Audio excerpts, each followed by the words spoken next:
या घडीला एक महत्त्वाची बातमी समोर येते। एसटी महामंडळामध्ये भाजपची एंट्री होणार आहे। महामंडळ उपाध्यक्षपदी माधुरी मिसाळ यांची वर्णी लागण्याची चिन्ह आहेत। महामंडळाला आर्थिक विवंचनेतून बाहेर काढण्याकरता भाजपची ही खेळी असल्याचं म्हटलं जात आहे।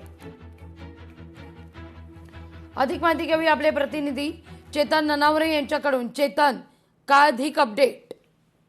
निश्चितच लागवी, कारण तब्बल 27 वर्षांनंतर पुन्हा एकदा एसटी महामंडळाला एक राजकीय व्यक्ती उपाध्यक्ष म्हणून मिळणार आहे। सध्या तरी व्यवस्थापकीय संचालक जे असतात त्यांच्याकडेच उपाध्यक्ष पदाचा हा पदभार दिलेला आपल्याला पाहायला मिळतो। मात्र महामंडळाच्या अध्यक्षपदाची धुरा सध्या प्रताप सरनाईक परिवहन मंत्री म्हणून त्यांच्याकडे आहे। मात्र आता पुन्हा एकदा राज्यमंत्री परिवहन खात्याला मिळाल्यामुळे आपण उपाध्यक्ष पदावरती भाजपकडून या ठिकाणी आपली एंट्री होताना आपल्याला पाहायला मिळते।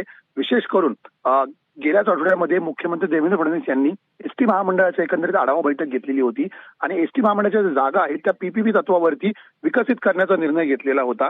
मात्र याआधी सातत्याने भाजपकडून सदाभाऊ खोत असतील किंवा गोपीचंद पडळकर असतील, हे दोघंही आमदार आहेत, ते सातत्याने संघटनेच्या माध्यमातून परिवहन मंत्री असतील किंवा एकंदरीतच एसटी महामंडळाचं प्रशासन असेल त्यांना टार्गेट करताना पाहायला मिळत होते। त्यामुळे भाजपचा एक हक्काचा निर्णयक्षम माणूस या ठिकाणी असावा अशी मागणी देखील पुढे येत होती आणि म्हणूनच परिवहन विभागाच्या राज्यमंत्री असलेल्या माधुरी मिसाळ यांच्यासाठी पुन्हा एकदा आता ही उपाध्यक्ष पदाची तरतूद आहे ती केली जाईल आणि भाजप आपला एक व्यक्ती आहे, आपला एक नेता आहे, तो महामंडळामध्ये आता विराजमान करताना पाहायला मिळतोय। त्यामुळे येत्या काळामध्ये कुठेतरी पुन्हा एकदा प्रताप सरनाईक विरुद्ध माधुरी मिसाळ असा देखील सामना आपल्याला रंगताना पाहायला मिळू शकतो। लागवी।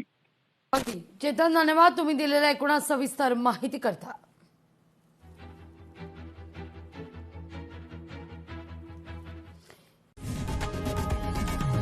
लोकशाही मराठी ऐका, पहा, जागरूक रहा।